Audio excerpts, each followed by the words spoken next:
Welcome to the Cambridge Tech Podcast, talking all things technology from the heart of the UK's tech capital.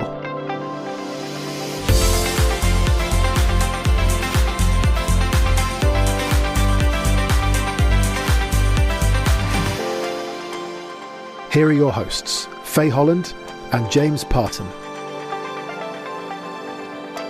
Welcome to Cambridge Tech Podcast. Things are still a little bit slow due to Easter, so just one main story to share this week. Now, we talk about quantum on a regular basis on the podcast, and one of the common talking points is when will it be ready for real-world applications? Well, this week we've taken an important step towards that. The Sanger Institute has secured a world first that scientists have loaded a complete genome into a quantum computer, a major step towards using quantum computing to tackle some of biology's most complex bioinformatic challenges. The breakthrough comes from a collaboration between the Wellcome Sanger Institute and the universities of Oxford, Cambridge and Melbourne, and the Kiev Academic University as an additional partner. The genome was loaded onto an IBM quantum computer powered by the company's latest 156-qubit Heron processor. The project aims to accelerate the application of quantum computing in human health, which may pave the way for faster tracking of infectious disease, deepening understanding of genetic disorders, and more accurately identify disease-causing mutations. Certainly something we'll be keeping an eye on. Now, a reminder to sign up for the bi-weekly Google Cloud Office Hours by visiting bradfieldcentre.com, click on Community and then click on Events. We'll actually have Alexandra Belliard from Google coming onto the show soon to share more about Google's AI technologies and their work within the Cambridge ecosystem. Also, a quick shout out, friend of the show David Cleveley delivering a talk entitled Why Innovation is Mostly Accidental at the Bradfield Centre on the 28th of April. So visit the same website to find out more and to grab yourself a space. Okay, so let's move on to this week's interview. We meet Walden to talk about his startup, Aerospace.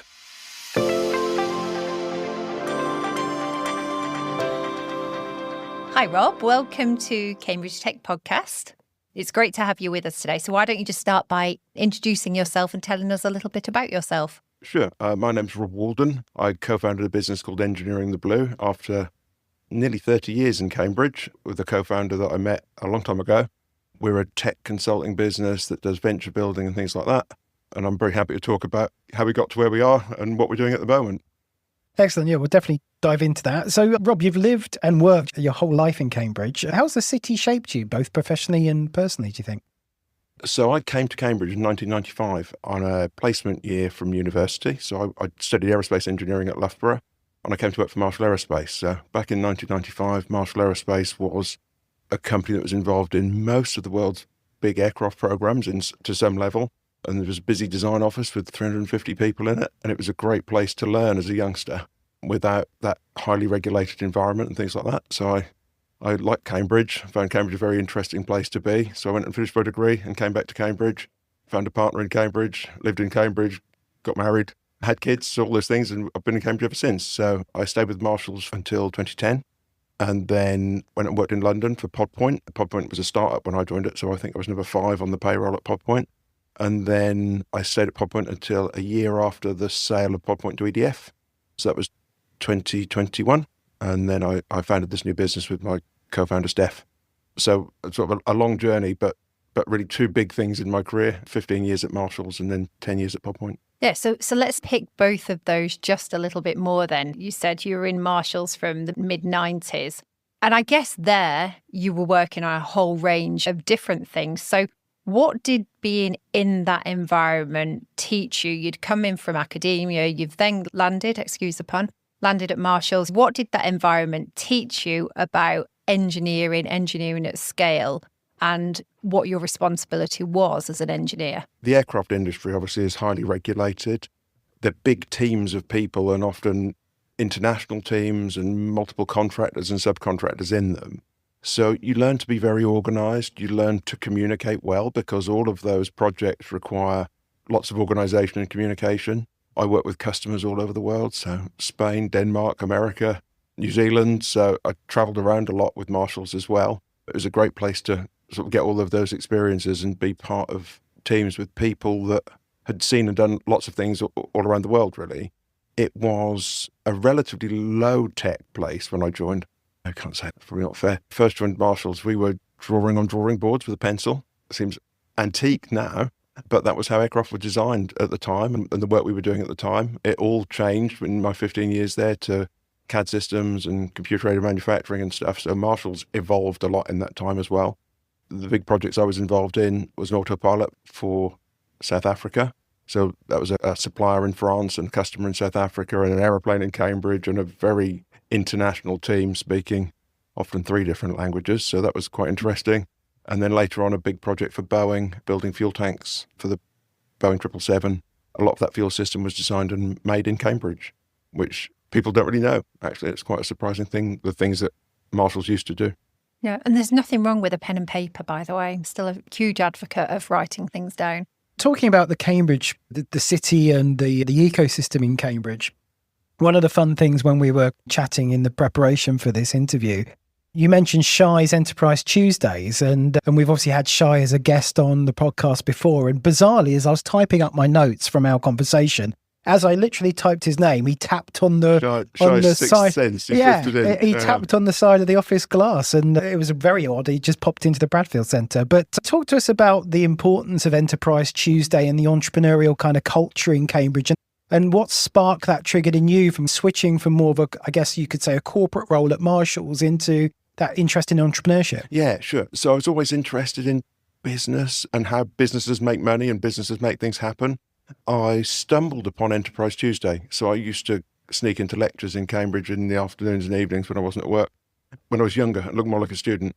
And I found Enterprise Tuesday. I went to all the Enterprise Tuesday sessions. I thought they were fascinating, met interesting people, met Shai. And then a few years later, Marshalls paid for me and another colleague at Marshalls to do the Ignite Summer School. It wasn't called Ignite at the time, back in 2005. I met Peter Hiscox there and other people. Peter became chairman of PodPoint. So there's that networking served me quite well, actually, in terms of meeting good people and maintaining those links and keeping talking to people. And Enterprise Tuesday, or whatever those things have become, I really, really recommend people to go to them. They're fabulous opportunities in Cambridge to learn things for no money, actually, doesn't it? To learn things and also to make those important connections. So leading on from that, you just brought PodPoint up again. You'd said earlier on you were employee number 5 and you stayed with the company right through to the acquisition of EDF. So we'll never make an assumption here. Can you tell the listeners a little bit about who PodPoint is?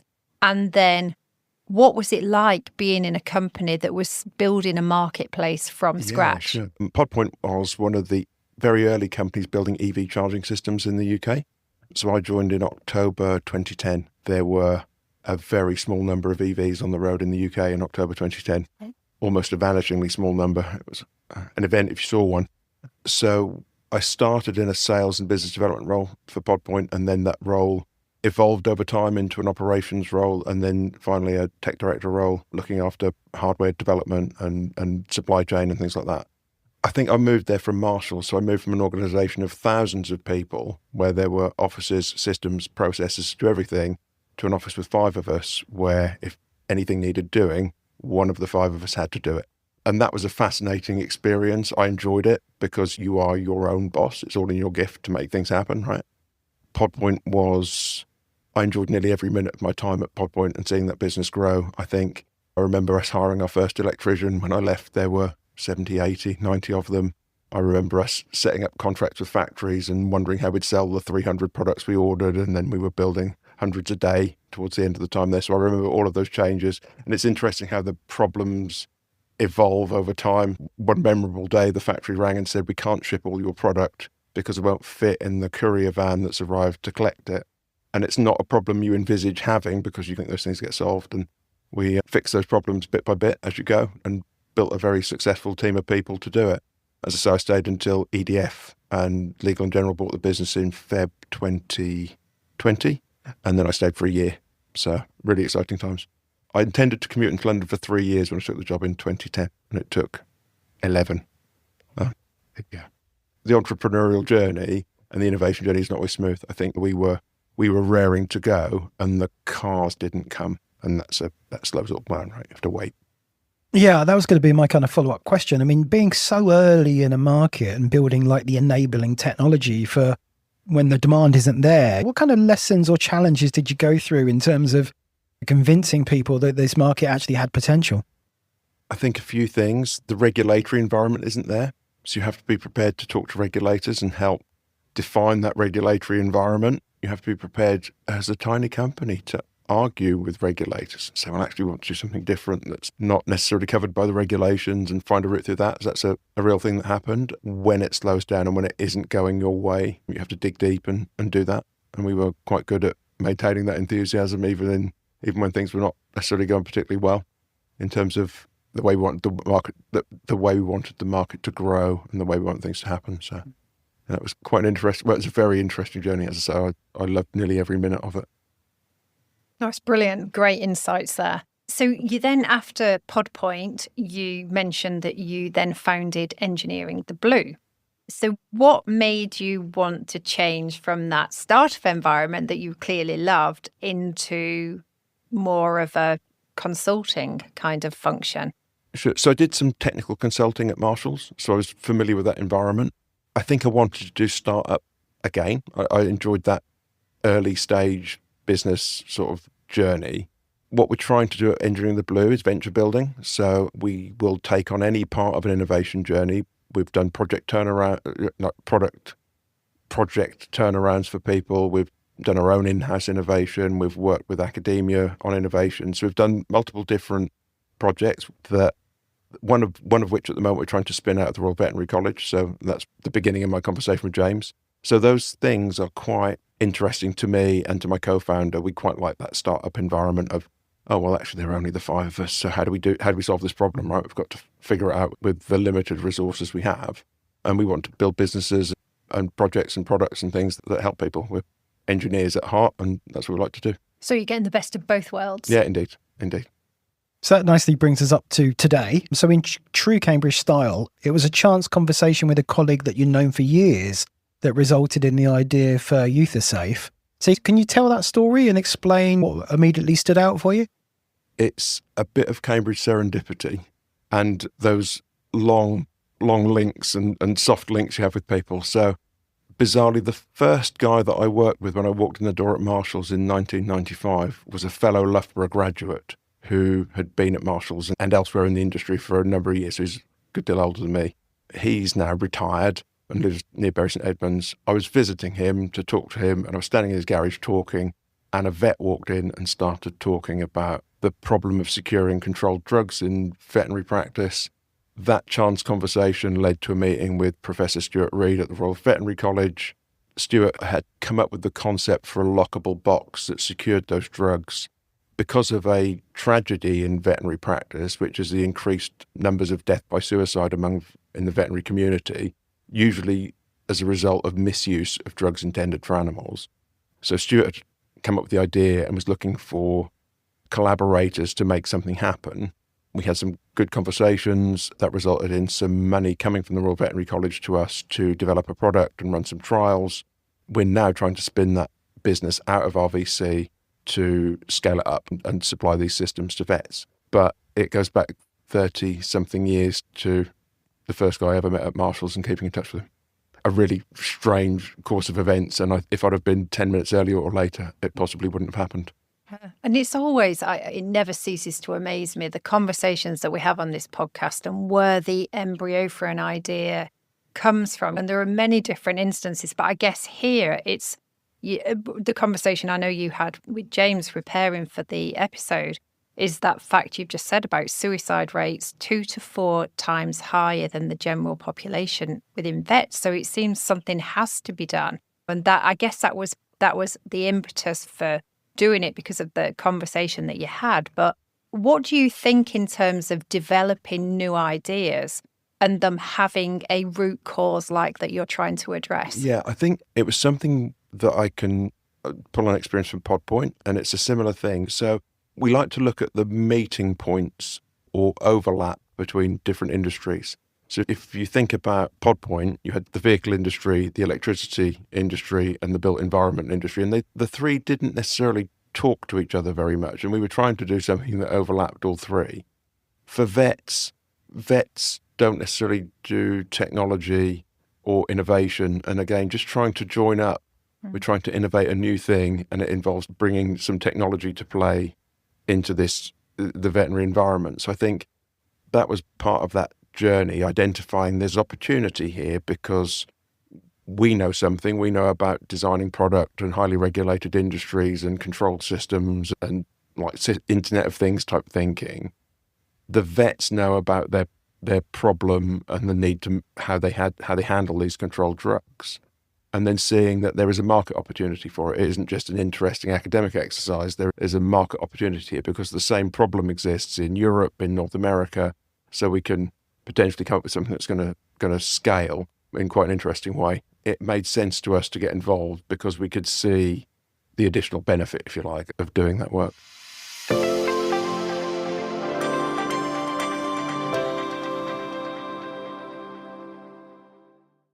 Technology moves fast, and now so can you.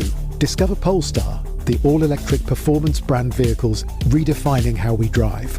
Precision engineering, minimalist design, and software that evolves with you. Experience it at Holden Group in Norwich and Bury St Edmunds, or let us bring the test drive to your door. Proud sponsors of the Cambridge Tech Podcast. Polestar, electric performance redefined. Discover at holdengroup.co.uk/Polestar.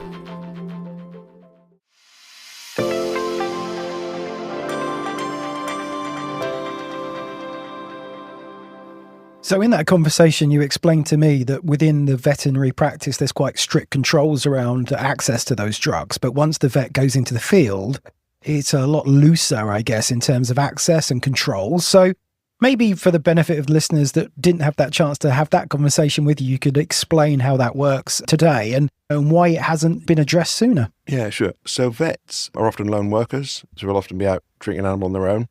The drugs that they would use to euthanize an animal are some of the most toxic drugs available anywhere for any purpose. They have to be kept in locked storage. The regulations require it. But the approaches are typically a mechanical lock. So if you have the key, it means that someone who hasn't got the key can't get into the box, of course, but it means that you as the vet can get into the box and no one knows you're accessing it. So the system we've developed with Stuart Reed and the RVC, there's an app, and the app gives you a PIN number to enable you to access the box. So the app, someone knows you're trying to access the box, and you can lock based on location or time. So if the vet's not supposed to be working or the vet's in the wrong place, the app won't give you the code for the box, and then you can't get into the box. It just provides this extra layer of oversight and control around those drugs to reduce the chances of them misuse. The technology should prevent, try something else. We've introduced something called means safety into that technology flow. Means safety is putting soft barriers between someone of suicidal intent and the means to access the means to take their own life. By putting those barriers in place, you reduce the chances that someone will get all the way down that path. That was research done by a researcher in Denmark called Marita Nordentoft, and then some researchers at Auburn University in the US, led by Professor Tracy Whitty. I think what's really clever, one of the design aspects you've considered is obviously vets work in remote, isolated situations. So the app doesn't need network connectivity to function, right? Part of our design development, we talked to lots of vets and they're like, don't make this an internet connected device because we're in the fields where we treat animals, there often isn't any internet signal. So you don't want to frustrate their ability to treat an animal. We wanted to merely add guardrails around the misuse of those drugs. So you've seen the need, you've looked at the research, you've come up with something that has got the best chance of working, and you've run a series of prototypes on it. What did you learn from those different phases? Did anything significantly change? Yeah, sure. We built 25 controlled drug boxes. We distributed them, I think, to 40 vets in 7 different veterinary practices as part of that funded trial. The feedback we got was overwhelmingly positive. Vets were more likely, their skepticism fell away. So when we had vets that were skeptical about it, they were less skeptical at the end of the trial. So that was an improvement. There were a few bits of feedback. It needs to be very robust when vets handle it in the field. So we have some technical changes to make the device more robust. there was some debate about colour. So we put the drugs in a very brightly coloured box. Some of the vets we talked to said, I like the fact it's in a brightly coloured box because I won't forget it or leave it anywhere. Other vets were like, actually, when we are euthanizing a family pet, a bright yellow box doesn't sit well, and we'd like it to be a more sombre colour. So we had a few bits of useful feedback like that. We're currently halfway through a slight technical respin, and we'll do a further trial of a slightly revised system just to make sure we've answered those questions. And then we're into running a seed round and raising some money to scale up and get it into production and get it on sale. So I'm sure one of the questions the investors are going to be asking you is, what does the market look like, that kind of opportunity? You know nothing about the veterinary industry. Is it very fragmented? Are there large purchasing kind of groups? How does that work? It is a very fragmented industry. Veterinary practices range from one-person businesses to internationally owned large practice groups. They typically buy their things from wholesalers and other system suppliers. Connected IoT type devices are fairly rare in veterinary practice. So we have a new path to forge there to work out how to sell that because we're selling a device with a contract with it that sustains it. The market size in the UK, there are 35,000 vets in the UK, of whom 27,000 work on animals. So that's kind of the upper limit for the UK. Proportionately, it's the same in Europe and North America. So there are more that we will look to a future fundraise to launch in those markets because the problem's the same and the technology would satisfy the need in those markets as well. And then there are bigger markets in other controlled drugs. So we are talking about the dangerous controlled drugs that are misused by vets at the moment, but also vets have to secure ketamines and other things that they carry around. So we have other opportunities with other veterinary drugs. So we've got a roadmap of technology and where we want to take it. As you say, the market's quite fragmented, so we have some learning to do about how best to access it. The business model is quite an interesting one because you get the price for the box and then the subscription. So you get the ongoing revenue, don't you? Was it literally just a case of you have to give them a box and therefore we'll come up with an appropriate price for it? Or was there anything more conscious in the decision of doing both things? And where is the price point landing at? We trialled a number of different prices with vets. So we did a market survey at London Vet Show and some sort of face-to-face interviews and survey work. There has to be a price for the device and a subscription. So we trialled a all-in subscription. So you start paying the subscription, you get the box. Vets prefer to pay something up front. I think that everyone's familiar with a mobile phone contract. We all do that, right? You pay some money up front and get a phone and you pay a subscription. So I think that it's a familiar model. Mm-hmm. We're currently targeting a price point for the box of about £650 and a £10 a month subscription with some variations. So there's a lower price for the box and a larger subscription. That seems to work and fit fairly well in veterinary practice. Obviously, you need to remain focused, especially as you're pre-fundraising, but I guess there's going to be quite a lot of different applications you could potentially go into in the future when you think about other harmful substances, weapons, dentistry, other medical kind of professions. I guess there's a big opportunity sitting in front of you. We have a patent pending at the moment for the kind of technology stack. There are lots of opportunities to introduce means safety around things that present hazard. So there are lots of palliative care drugs stored in people's homes, for example. So we're aware there are many potential applications of this. The first one that came to us was the issue around vets and their well-being, but we're well aware that we maybe have some technology that can apply in multiple different places, and we will explore those in, I guess, a logical order when we get funded and get the opportunity to do so. And what happens if someone comes knocking on your door saying, I've just heard this podcast, what about developing something for us? You'd be very receptive. We'd love to hear from them. It's scalable. Yeah, scalable and a great opportunity.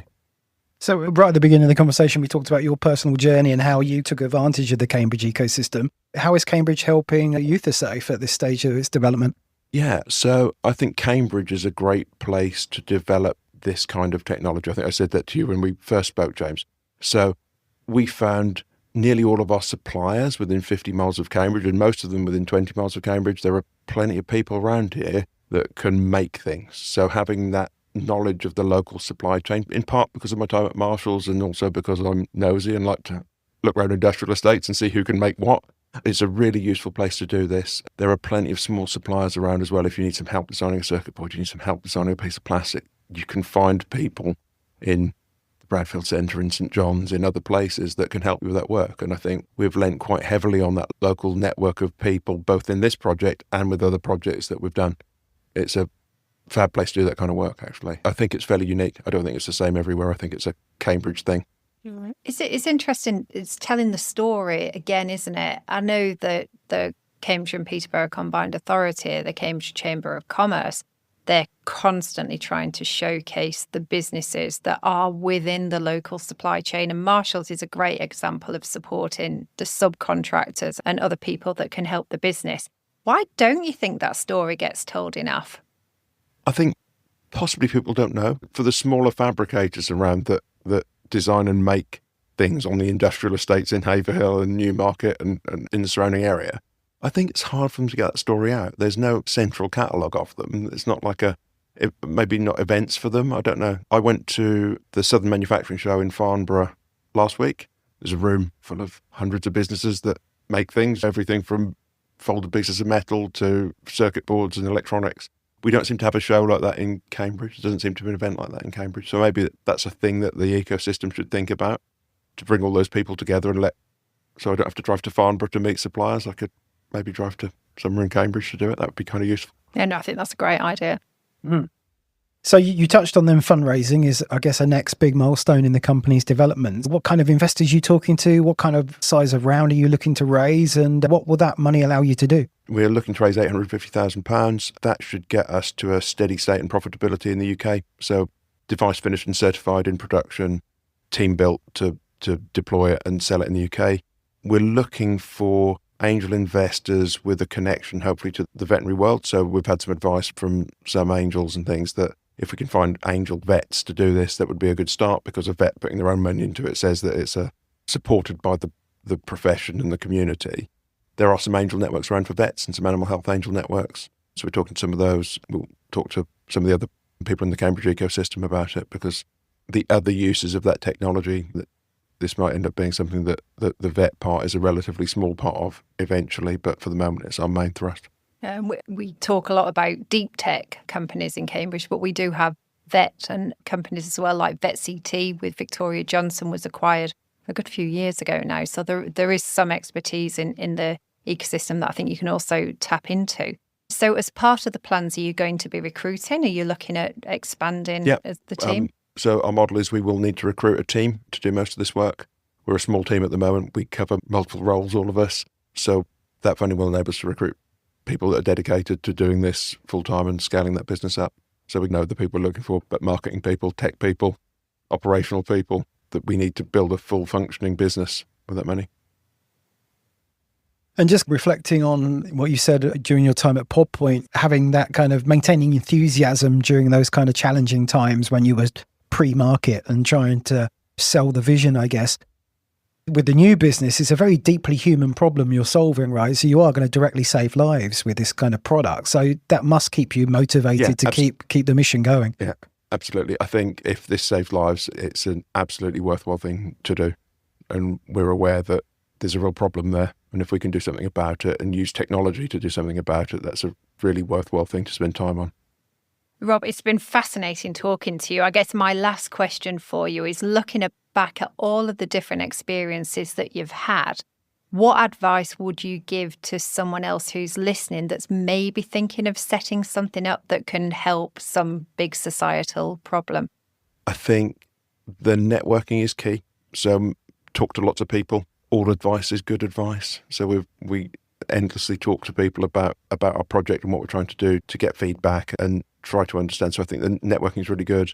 I think as well, the early engagement with like the enterprise community around Cambridge. So be that in whatever Enterprise Tuesday has become, I don't know what people go to now that's like that. But those discussions are really useful as well. Cambridge is a very, I guess, giving and forgiving place. If you ask people for advice in Cambridge, they tend to help or will tell you who can.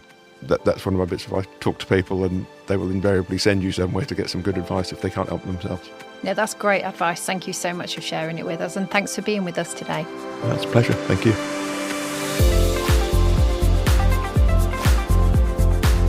Today's show was produced by Joe Donaghy of Cambridge TV and supported by our media partner Business Weekly.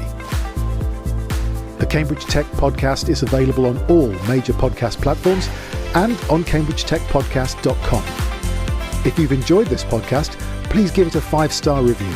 It'll really help others discover the show.